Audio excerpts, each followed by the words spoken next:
We've seen The Lonely Astronaut before.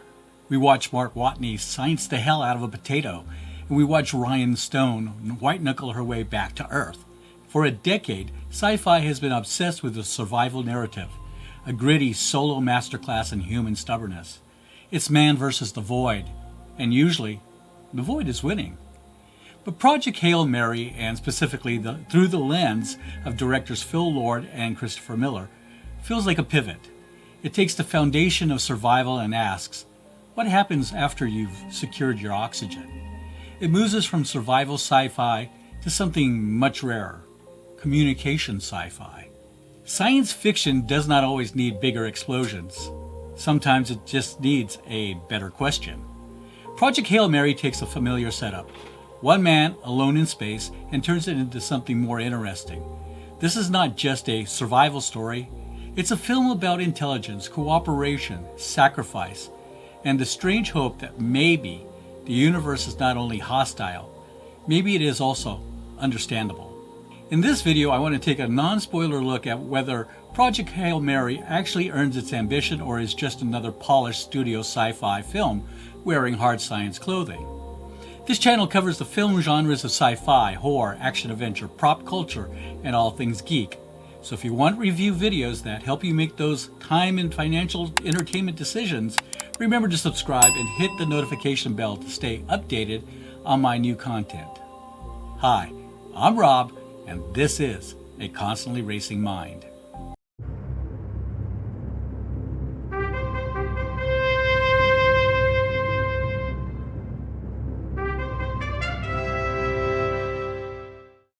In a survival story, everything is an obstacle. A rock is a hazard. A vacuum is death sentence. But in a communication story, everything is a potential bridge. Lord and Miller have spent their careers taking chaotic, disparate pieces, whether it's plastic bricks or multiversal spiders, and finding the connective tissue. Here, they apply that to the ultimate barrier, the literal space between two species. Now, if The Martian was about the math of staying alive, Project Hail Mary is about the math of understanding. It argues that science isn't just a toolkit for the individual. It's the only universal language we have left when the words run out. There is a specific kind of cosmic horror in realizing that you are the last of your kind. We've seen that played for Dread 1,000 times. But this film flips the script on isolation. It suggests that the universe isn't a cold, empty vacuum. It's just a room where we haven't learned to speak to the person sitting across from us yet. The transition here is profound. We go from the I of the survivor to the we of the collaborator. It's no longer about how do I get home. It becomes how do we save home. Science fiction occasionally delivers a premise so delightfully strange that it feels like a puzzle box for the mind. Project Hail Mary belongs to that category. The story comes from Andy Weir, the same writer who gave us The Martian. His trademark trick is simple but powerful. Throw one ordinary human into an absurdly dangerous scientific problem and watch ingenuity do the heavy lifting. At the center is Ryland Grace, played by Ryan Gosling. Grace wakes up alone on a spacecraft with amnesia. Slowly he remembers why he is there. Earth is dying. A mysterious microorganism is draining energy from the sun. Humanity launched a desperate last mission to stop it. Grace is the last surviving astronaut. Then the story pulls a delightful science fiction move. Grace discovers he is not the only one trying to save his world. Another alien civilization faces the same cosmic threat. Their scientist, named Rocky, becomes one of the most unusual partnerships in modern sci-fi. Communication begins with mathematics, chemistry, and music-like vibrations. It's basically a first contact story told through physics homework. That idea sits right in the sweet spot of speculative fiction, cooperation across species driven by survival and curiosity. The narrative engine is not explosions or battles, it's problem solving. Each obstacle becomes a scientific riddle. How do you communicate with a creature whose biology is completely alien? How do you run experiments millions of miles from Earth with limited equipment? How do two species collaborate when neither understands the other's senses or environment? Weir writes science the way a good lab notebook reads. Clear steps, hypothesis, failure, adjust the experiment, try again. Watching characters think their way through a catastrophe is strangely thrilling. Thematically, Beneath the equation sits a very human idea. The film explores shared survival. Two civilizations, light years apart, discover the same threat and reach the same conclusion. Cooperation beats isolation. Science fiction often imagines aliens as enemies. This story imagines them as colleagues. That small shift turns the narrative from invasion to collaboration. The universe stops being a battlefield and becomes a laboratory. That's why I think this adaptation is interesting. Several things make this project unusual. The book is extremely technical. Translating that to film requires visual storytelling for scientific reasoning. The relationship between Grace and Rocky carries the emotional weight of the story. That alien design and communication system must feel believable. The tone balances humor, loneliness, and existential stakes. Pull it off, and the film sits in the lineage of thoughtful science fiction like Arrival, Interstellar, and The Martian. Imagine discovering that somewhere in the galaxy another civilization looked at the same dying star and ran the same calculations. Two separate species solving the same problem with physics.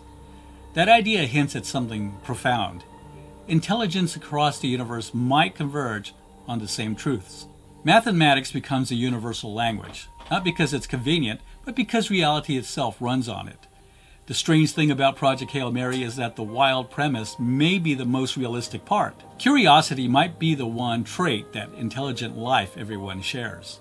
And that makes the universe feel a little less lonely. When you look at Project Hail Mary from a craft perspective, it is one of those productions where the team actually makes sense for the material.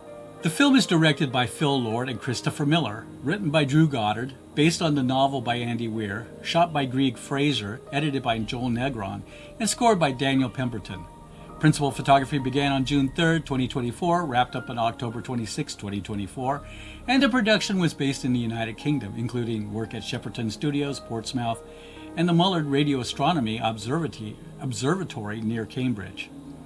And I think that matters because this is not a story that survives on concept alone. It needs precision, it needs warmth, and more than anything, it needs people who understand that science fiction only works when the human part feels real. Starting with the directors, Phil Lord and Christopher Miller are an interesting fit because their best work always seems to balance high concept ideas with character energy.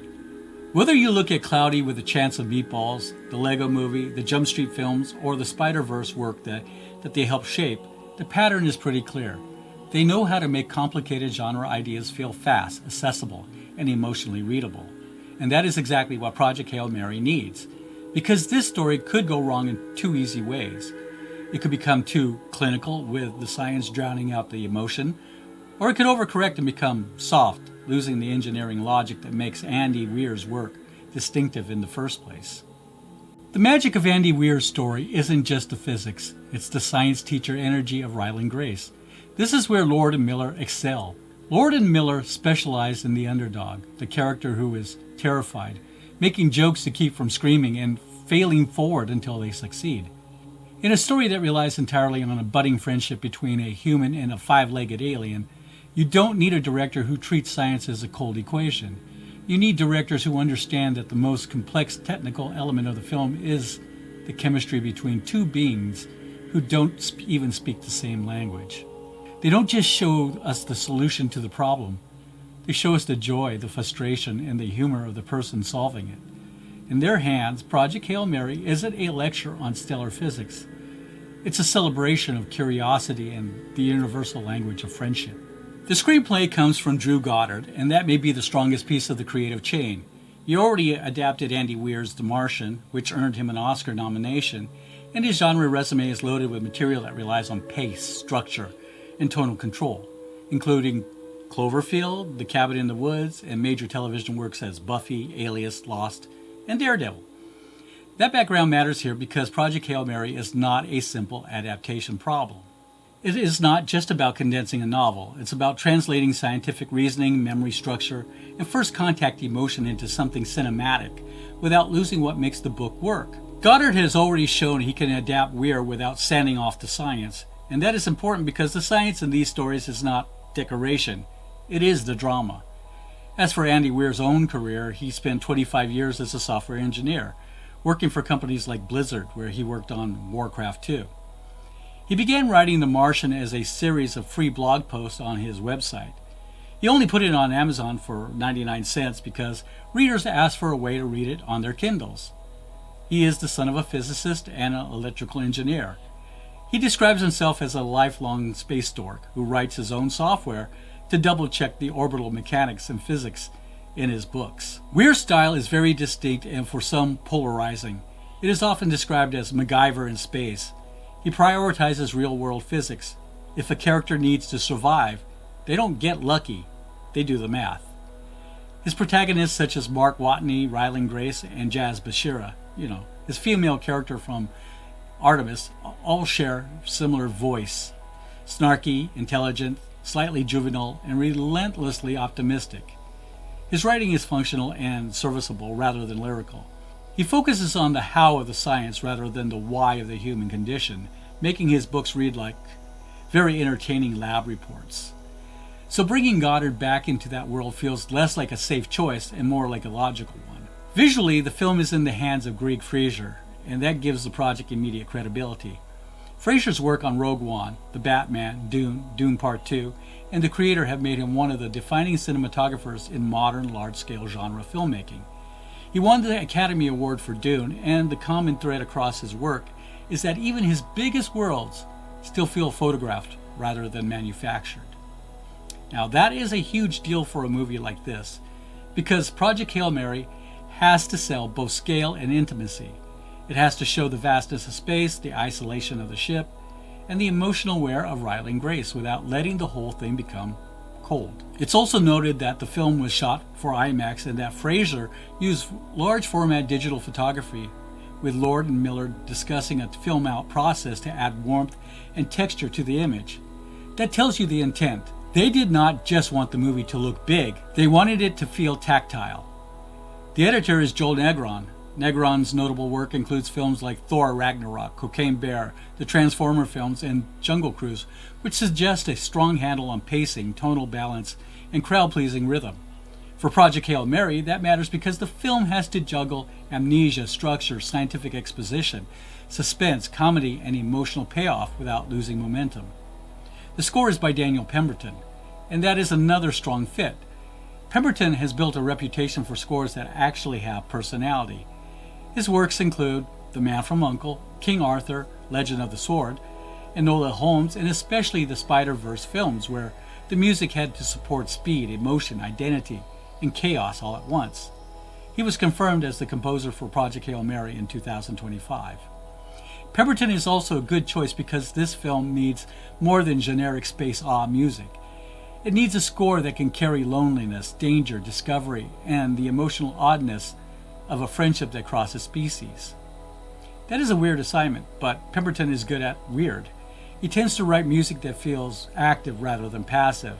And for a story built around curiosity and problem solving, that seems like the right instinct. And the production design and VFX team appear to have built the film on a practical foundation rather than relying on digital weightlessness. For a story like this is the right team to put it all together.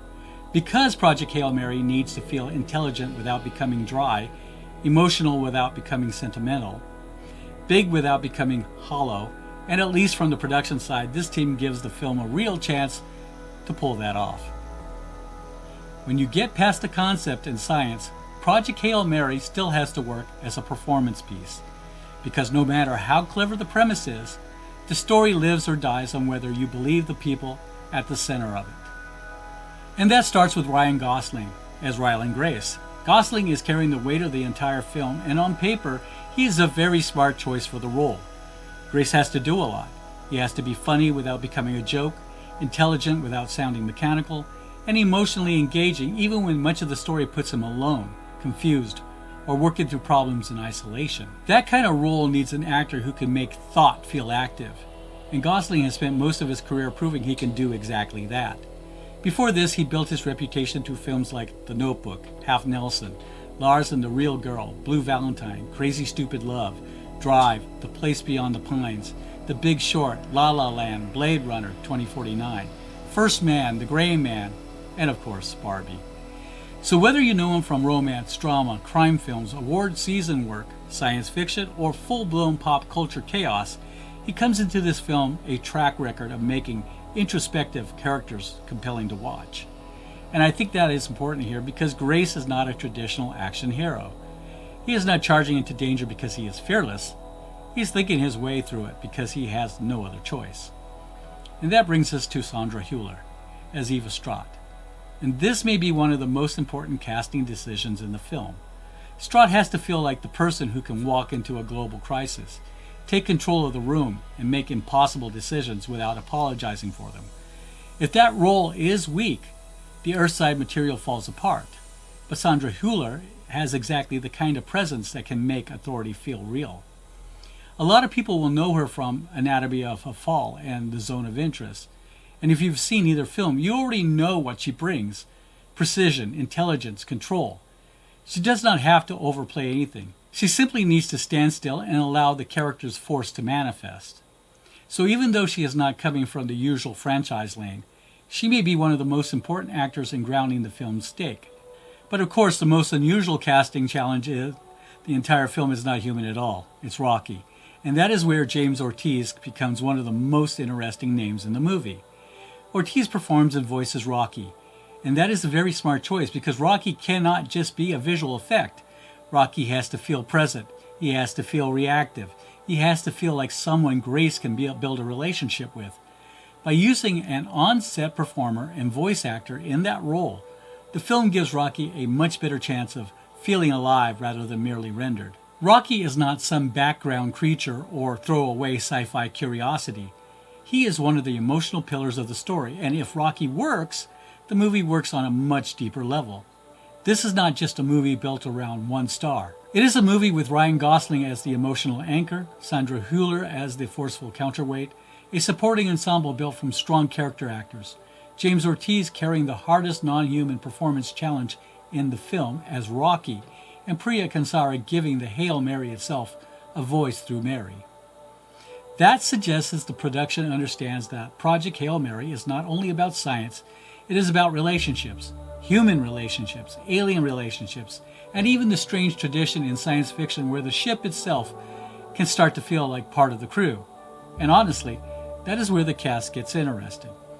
Because if all those elements connect, this stops being just another large-scale studio sci-fi film and becomes something much more specific. A story about intelligence, survival, and companionship in the middle of a very large and very indifferent universe. Hey, before I get into the final score, it is worth looking at where the broader critical response landed. And at least right now, the aggregate picture is strong. As of now, Project Hail Mary is sitting at a 94 on Rotten Tomatoes from 139 critic reviews and at 78 on Metacritic from 34 reviews, which puts it in the zone where critical support is clearly strong, even if not every reviewer was equally swept away by it. In other words, this is not a split reaction. This is a film that most critics seem to like, with the main disagreement over just how much they liked it. Sandra Hüller's performance was top-notch. I was glad to see her in this as the initially cold leader who carried the weight of the world on her shoulders, only to see the humanity slip through. If you haven't seen her films before, do yourself a favor. At least go see Anatomy of a Fall and The Zone of Interest. They show up on streaming every now and then. James Ortiz as an actor gave Rocky the heart and the connection needed to bring aliens and humans together. I have great praise for Mr. Ortiz and the character he brought to life. Lord and Miller deserve my praise. As noted before, they keep the balance among the science, the humor, and the existential dread of humanity's death in check and keep the film moving and fun. If you've seen these two in interviews, you will notice two big kids who love making movies fun. And in spite of the fact that this film takes place mostly in space, it is beautiful and colorful. The planets, the views of planets and space remind me of 2001: A Space Odyssey.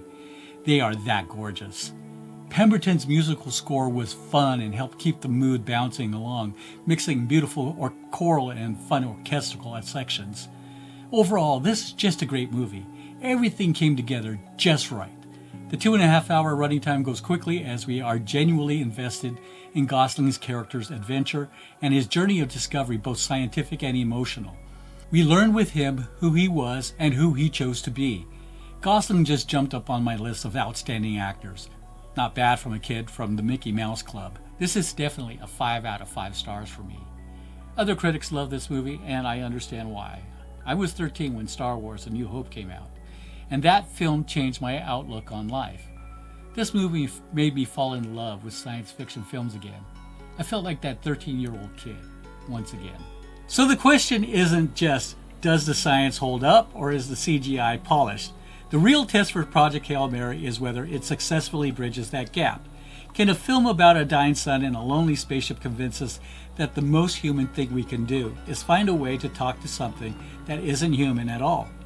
Because Project Hail Mary is not really just about a man saving Earth. It's about a man who learns too late, and then just in time, what kind of person he wants to be. And if you've been watching A Constantly Racing Mind for a while, you already know why this one interests me. This is the kind of film that sits right at the intersection of genre storytelling, filmcraft, and bigger cultural ideas. It is not just about whether the movie works scene to scene, it is about what kind of science fiction we are rewarding when we show up for it. So let me know where you landed on Project Hail Mary in the comments. And if you enjoy film reviews, deep dives, genre history, and all the strange threads that connect them, subscribe to A Constantly Racing Mind. There is always more to unpack. And before you go, check out the channel merch in the description below. And if you're heading to the theater, check out Run P so you know the best time to make a break without missing the good stuff.